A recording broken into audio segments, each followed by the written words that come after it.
Hey everyone, in this tutorial, I'll show you how to fix the VS Code terminal not working in 2026.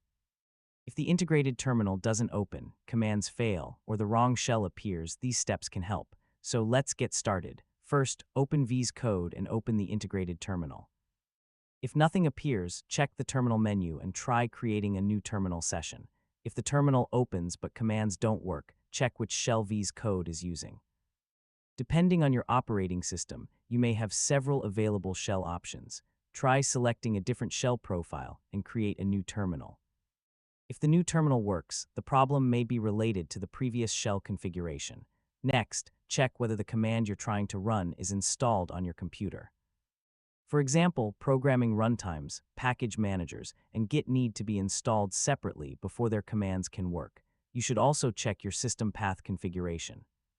If a command works in another terminal application, but not inside VS Code, the environment available to VS Code may be different.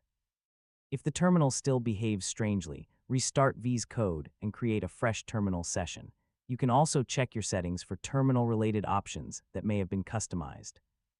For projects that require a specific runtime, make sure the correct version is installed and available to the selected shell.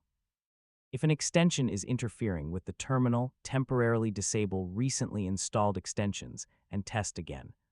This can quickly tell you whether an extension is involved. You can also update VS Code if you're using an older version, since terminal issues may be fixed in newer releases.